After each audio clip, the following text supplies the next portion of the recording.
안녕하세요. 40대 여자입니다. 저는 올해로 치위생사로 근무한 지 15년 차 되었는데요. 저희 집안의 동서 이야기를 해볼까 해요. 저희 도련님은 꽤 늦은 나이에 장가를 가게 되면서 저희 집안에 동서가 들어오게 됐어요. 아직도 도련님께서 동서에 대한 얘기를 처음 꺼냈을 때 그날의 분위기가 잊혀지지 않는데요. 아우 너 장가 안 가겠다 그리 하더니 결국 누굴 데려오는 거야? 그래 뭐하는 아가씨냐? 아 그 사람은 현재 치과의사예요. 뭐라고? 의사. 아니 네가 어쩌다 그런 아가씨랑 엮이게 된 거냐? 사실 저도 이런 사람이랑 제가 엮일 줄 몰랐는데 지인과 만난 자리에서 어쩌다 만나 몇 마디를 나눠보니까 서로 취미도 비슷하고 좋아하는 것도 비슷해서 대화가 잘 맞더라고요. 그러다 보니 결혼까지 생각하게 되었고요. 어머니 그간 자식이 장가 안 가서 걱정이 많으셨을 텐데 죄송합니다. 이제라도 가게 됐으니 마음 푹 놓으세요. 그래 너무 잘 됐구나. 사람 땜땜이도 중요하지만 집안도 직업도 중요하지. 언제 그 아가씨를 볼 수 있는 거야? 한 이번 주 주말 정도면 시간 날 것 같은데 괜찮으세요? 괜찮고 말고 큰애야 너 나랑 장도 보고 음식도 만들어 놔야 하니까 그날 시간 비워놔라. 어머님은 도련님이 의사 아가씨와 결혼하게 됐다며 무척 기뻐하셨고 저에게 무조건 그날을 비워놓으라 하시며 한방 웃음을 지으셨어요.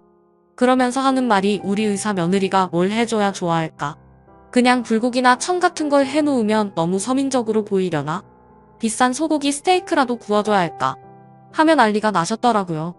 사실 저도 그날 일정이 있었고 아이하고도 놀아줘야 했는데 그래도 어머니께서 무작정 시간을 비워놓으라 하시니 어쩔 수 없이 주말에 아이를 남편에게 맡기고 나중에 시댁으로 오라고 하곤 저 먼저 시댁으로 넘어가게 됐어요. 가자마자 어머니는 왜 이리 늦게 왔냐며 타박을 하시더니 자기가 새벽에 미리 장을 다 보고 왔다며 대뜸 비닐장갑부터 끼우시더라고요. 그리고는 음식들을 만들기 시작했는데 정말이지 꼬박 만드는 데만 6시간이 걸렸습니다. 어머니 간단하게 두세 가지 정도 찌개나 메인 음식을 차려놓고 나머지는 밑반찬 수준으로 깔끔하게 하는 게 좋지 않을까요? 음식이 너무 많으면 먹기에도 부담스러울 것 같아서요. 얘 그게 무슨 소리니? 그 정도 준비해서 대접하면 걔가 우리 집안을 뭘로 생각하겠어? 의사 며느리가 들어온다는데 우리도 그만큼의 성의는 보여줘야지. 중간에 제가 힘들어서 어머니께 조언차 한 말씀을 드렸더니 바로 이런 말이 날아들어왔어요. 그 정도로 어머님께서는 동서 맞을 준비에 심혈을 기울여서 만반의 준비를 하셨습니다. 솔직히 이런 생각하고 싶지 않았지만 제가 처음으로 어머님 집에 인사드리러 왔을 때 달랑 과일 하나 있었던 걸 생각하면 좀 비교도 되고 어머님께 섭섭하기도 하더라고요. 하지만 지금 와서 그걸 티낼 수도 없는 노릇이었기 때문에 일단은 열심히 손을 돌려 그 많고 많은 15첩 반상을 준비해냈어요. 그리고 초인종 소리가 들리더니 동서가 들어왔는데요. 동서는 생각보다 수수한 느낌이었고 말씨도 곱고 차분한 게 인상이 나빠 보이지 않았어요. 저에게도 친절하게 인사를 건넸고 어머님께는 예의를 갖추어 공손하게 인사를 드리더군요. 밥 먹을 때까지만 해도 그랬어요. 문제는 밥을 먹기 시작하면서 동서의 성격이 보였다는 거죠. 어머 이거 어머님이 다 준비해 주신 거예요? 너무 감사해요.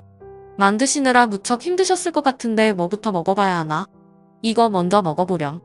소고기 육전인데 맛이 아주 좋아. 어머 근데 어머님 이를 어쩌죠? 저 고기는 못 먹어서. 미리 말씀드릴 걸 그랬어요. 제가 되도록 채식만 하거든요. 아 그래? 우린 그런 줄도 모르고 고기 위주를 준비했네. 어떡하나?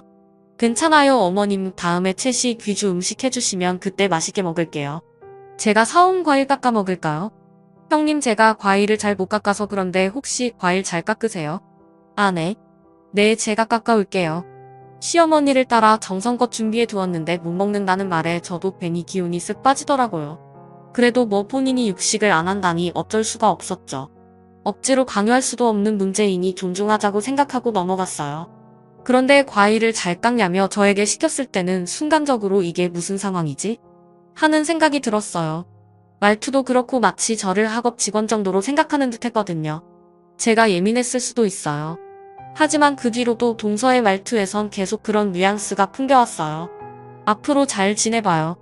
하고 말하더라고요. 그래서 저도 제가 유독 예민하게 느꼈나 보다 하고 넘어갔습니다. 그런데 명절날마다 동서를 만나면 그 묘한 느낌을 지우기가 힘들었어요. 처음 맞이하는 명절날 동서가 일찍 온다고 해놓고 일이 늦는다며 음식을 다 만들고 나서였어요. 사실 오자마자 형님 죄송해요. 어머니 죄송해요. 음식 하시느라 힘드셨죠? 하는 기본적인 사과 인사는 하고 들어올 줄 알았는데 일이 바빴다는 말이 전부였고요. 그리고 이런 동서의 행동은 꾸준히 반복됐어요. 시어머니는 이에 대해 절대 지적하지 않았고 힘든 사람은 저뿐이었죠. 시어머니는 저에게 이거 해라 저거 만들어내라 시켜대었고 도와주는 사람도 남편밖에 없었을 뿐더러 무조건 입맛도 동서에게 맞춰야 한다면서 고기가 아닌 비건 위주의 요리들로만 만들어야 했기에 레시피까지 일일이 찾아보며 요리해야 했거든요. 사실 일 바쁘지 않은 사람이 어디 있나요? 다들 바쁘지만 시간 내어서 조금이라도 일찍 오는 거잖아요. 물론 저도 병원에 근무하는 사람으로서 의사 일이 빡빡한 건 알고 있었지만 아무리 그래도 몇 시간 내내 음식한 사람에게 사과 한마디 없는 동서의 행동은 마음에 걸렸어요. 어머니는 아무 감정도 못 느끼시는지 역시 그런 동서를 감싸기에만 급급했고요. 그날도 그랬어요. 어머니 제가 일이 바빠 늦었네요. 좋은 냄새 나는데요. 얼른 와라 아가 배고프지? 오늘 음식은 내가 좋아하는 야채 중심으로 했어. 고기는 하나도 없다. 어머 정말요? 어머님 역시 짱이에요. 우리 아가 먹고 싶다는데 당연히 해줘야지. 얼른 옷 벗고 앉아라. 시어머니는 동서를 앉히더니 그때부터 어미새처럼 동서의 밥 숟갈에 하나하나 얹어가며 입에 넣어주더라고요. 동서는 연신 웃으며 저에게 고맙다는 말 한마디 없이 그걸 넙죽넙죽 받아먹고 있었고요. 왠지 모르게 보기 싫은 광경이었어요. 차라리 고개를 돌리자 싶어 부엌에 있는데 갑자기 이어지는 동서의 말에 부엌에 있다 화들짝 놀라고 말았어요. 어머 이거 김치전이 왜 이렇게 짜요 어머님 김치전 어디 맛 좀 보자. 아유 좀 짜긴 하네. 얘 큰애야 이거 내가 반죽한 거지? 너 김치전을 왜 이리 짜게 만들었니? 아니 내가 김치전 만들 때 우리 둘째 아가 짠 거 싫어하니까 잘 요리하라고 몇 번 말하지 않았니? 내 말을 귀뚱으로 들은 게야? 어머님 저 평소대로 만들었는데요. 별로 짜지도 않고요. 형님 그럼 제 입맛이 어디 잘못됐단 얘기예요? 이거 짜요. 동서 그게 아니라 됐다. 그만해라. 아가야 제가 저런다. 덤벙덤벙 실수투성이야. 앞으로는 내가 단단히 주의시키마. 기분 풀고 다른 거 먹자. 그나저나 아가 요즘 일이 많다며 친한이가 그러던데 스트레스가 아주 심하다며 일도 좋지만 몸 사려고 하면서 아껴가면서 해라. 그러다 몸 버리면 큰일 난다. 네. 역시 저 걱정해주시는 건 어머님밖에 없어요. 감사해요. 근데 형님 혹시 기분 상하신 건 아니죠? 표정이 왜 그러세요? 예, 작은 아가가 짜다고 말할 수도 있는 거지. 솔직히 평정했다고 그걸로 윗사람이 화가 나서 대놓고 표정을 붙이고 있으면 어쩌니? 속 좁아 보이게 말이야. 얼른 표정 안 푸니? 정말 가지가지더라고요. 제가 만든 김치전이 짜다며 갑자기 시비를 거는 동서나 그걸 받아치며 저에게 뭐라 하시는 시어머니나 둘이 죽이 너무 잘 맞아 마치 한 쌍의 어랑새인 줄 알았어요. 게다가 동서가 저에게 얄밉게 표정이 안 좋다며 굳이 지적을 하고 나서니 그때쯤 되어선 저도 참을 수가 없었어요. 네, 차라리 잘 됐네요. 말 나온 김에 저도 속 시원하게 말씀드릴게요. 동서, 솔직히 말해서 동서의 행동 몇 가지 때문에 기분이 좀 나빴어. 일단 동서는 지금 몇 번이나 명절날 바쁘다고 일찍 오지 않아서 나 혼자만 일을 하게 됐어. 근데 일이 그렇게 됐으면 나한테 적어도 사과 몇 마디 정도는 해줄 수 있는 거 아니야. 난 동서한테 사과 한마디 들어본 적이 없어. 그리고 어머님께서도 무조건 그런 동서를 감싸고 돌 게 아니라 잘못된 건 잘못됐다 말씀해 주셔야죠. 음식도 안 하고 음식에 대해 불평만 하면 제 기분도 상한다고요. 동서나 저나 어머님 같은 며느리인데 이러시면 저는 차별이라고 느낄 수밖에 없어요. 속상하기도 하고요. 기가 막혀 큰나가. 너 뭐라 하는 거니 지금? 그럼 작은 아기가 다른 것도 아니고 중요한 일 하느라 바빠서 늦게 왔다는데 거기다 대고 우리가 일찍 오라고 닥달을 해야만 했다는 거야? 너야 시간이 남아돌아 여기 와서 일해도 되는 사람이지만 작은 아가는 의사야. 귀한 사람이 어렵게 발걸음 해줬으면 잘하셨다고 따뜻하게 맞이해줘야지. 어떻게 윗사람이 돼서 그렇게 안 좋은 점만 꼬집어서 말하려는 게야? 그렇게 해야 내 마음이 편하니? 작은 아가한테 얼른 사과해라. 형님, 듣다 보니 좀 그렇긴 하네요. 어머님, 형님 원래 저러신 분인가요? 아니, 저한테 악감정이라도 있으신 거예요? 제가 원래 성격이 모난 구석에 있다. 아량 넓은 작은 아가, 내가 이해해라. 아휴, 윗사람이 되어가지고는 미안하다. 내가 대신 사과하마. 네, 제 말이 떨어지긴 무섭게 저는 그날 시어머니에게는 온갖 구박을, 동서에게는 듣기 싫은 소리를 들어야 했어요. 차라리 말을 꺼내지 말걸. 후회가 되더라고요. 진심 어린 사과를 들을 줄 알고 기대했던 제 스스로가 바보 같았고요. 저는 그 자리에서 도저히 있을 수 없다고 생각돼 그냥 말없이 자리를 박차고 일어나 버렸고 그 뒤로 들려오는 시모의 말은 죄다 무시해버렸어요. 남편은 나중에 이 일을 듣고 버럭 화를 내더군요. 아니, 엄마가 당신한테 그런 말을 했단 말이야. 엄마는 꼭 이런 식이야. 어렸을 때도 진환이만 공부 잘해서 얼마나 예뻐했는지 몰라. 이거 사준다, 저거 사준다. 진환이 공부하니 너는 방해하지 말아라. 그때도 엄마한테 차별받고 무시당한 게 마음에 남아 지금까지 있는데 당신한테도 그런 대접을 하다니 엄마한테도 정말 실망이다. 내가 단단히 말해둘게. 아니야, 그러지 마. 받기 싫분도 아닌데 뭐 타려 그래. 넘어가긴, 이런 걸 넘어가면 안 되지. 내가 엄마에게 말할게. 남편은 고맙게도 제 편을 들어주며 제 마음을 달래주려 했어요. 하지만 남편이라도 마음을 다 안아주는 건 아니었어요. 그 순간 기분은 풀렸지만 마음의 멍은 가라앉지 않았죠. 그리고 동서와 저를 두고 하시는 차별은 어머님의 한갑잔치 날 두드러졌는데요. 저는 평소 어머님이 원하시던 대로 좋아하는 음식들을 주문하고 케이크와 꽃다발, 선물을 준비해 갔어요. 나름대로 시간도 쓰고 돈도 들여 정성을 쏟은 것이었는데 동서가 준비한 선물은 제가 준비했던 공진단 세트와는 비교가 될 만한 금액의 선물이더라고요. 고급 명품백이었는데 막상 저도 돈 들여 준비했다지만 동서와 같이 선물을 건네려니 민망해지긴 하더군요. 역시나 시어머니는 핸드백을 받자마자 놀라움을 감추지 않으셨어요. 어머, 이거 한정판 아니냐? 아니 아가, 이 비싼 선물을 어머님 그간 해주신 거에 비하면 약수하죠. 제 성이라 생각하시고 부담없이 받아주세요.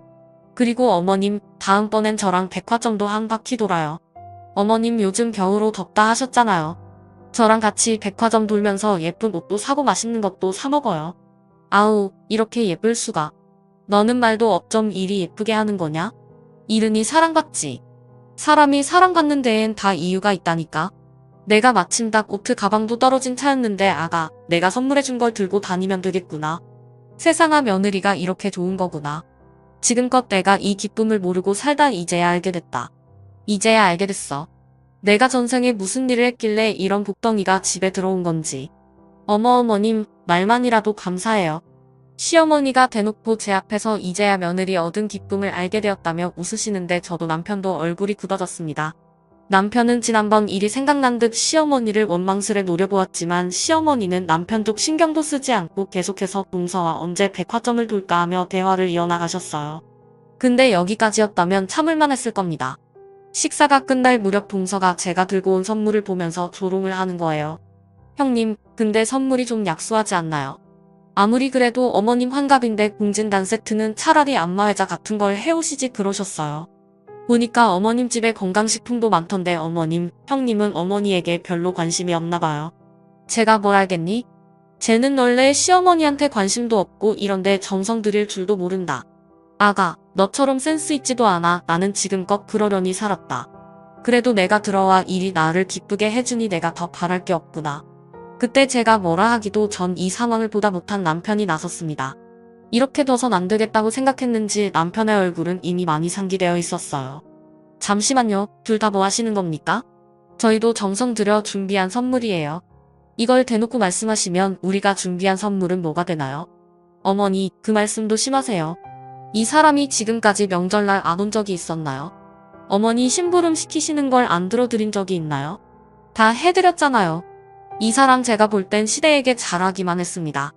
그런 게 다 무시되는 게 도저히 이해가 되지 않네요. 아들이란 놈이 엄마 앞에서 지 여자 편들기는 그건 기본 중에 기본이다. 며느리가 시애미 하는 말을 따라 드리는 건 당연한 놈이지 그걸 뭘 잘한 거라고 생색내고 유세를 떨어. 너 내가 내 아들한테 이렇게 말하라 시켰니? 그러지 않고선 얘가 왜 나한테 이런다냐? 어머니. 결국 시어머니와 남편의 갈등은 그날 크게 심화되었고 저는 남편 등 떠밀어 자기 엄마와 싸우게 한 못된 며느리라는 칭호까지 얻게 되었네요. 동서는 어땠냐고요? 옆에서 비웃으며 이 상황을 바라보고 있었어요. 그 뒤 저도 남편도 시댁에겐 가고 싶지가 않아졌고 가던 횟수도 평소보다 훨씬 뜸해졌습니다. 어머니 말씀대로 도리만 하면 되는 거니 명절에만 얼굴을 비추기로 했어요. 시어머니는 당연히 이에 뭐라 말을 덧붙이셨지만 신경 쓰지 않기로 했네요. 그러던 어느 날 동서가 병원을 옮긴다는 소식을 들었어요. 시어머니가 아침 대바람부터 저에게 전화가 와 소식을 전한 건데요. 그러면서 제게 황당한 부탁까지 하시더라고요. 내 동서가 강남 한복판에 병원을 차린다는데 돈 좀 보태줘라. 네? 돈이요? 그래 나도 보태는데 내가 윗사람으로서 모범을 좀 보여줘야 하지 않겠냐? 우린 다 한가족이잖아. 이런 일에 돕고 나서야지. 시어머니는 다짜고짜 저에게 돈을 요구하셨어요. 제가 도대체 왜 이쁘지도 않은 동서 기업에 돈을 보태야 하는지 제가 형편이 안 되어 그럴 수 없다 하자 시어머니는 가진막말을 하시더라고요. 가족이면 이런 일에 나설 줄도 알아야지. 너는 참 이기적이다 이기적이야. 나한테 신경 안 쓰는 건 그렇다 쳐도 하나뿐인 동서에게 그리 대하고 싶으냐? 사람이 마음을 좋게 써야지. 그러니 내가 그 모양 그 꼴로 사는 거다. 시어머니는 그리 말하고 막무가내로 전화를 끊어버렸고 저는 황당함에 말이 나오지 않더라고요. 그러던 중 동서에게 연락이 왔더라고요. 동서는 저에게 전화를 걸어와 역시나 똑같이 돈 얘기를 꺼내려고 하는 모양인지 잠깐 보고 싶다고 말했어요.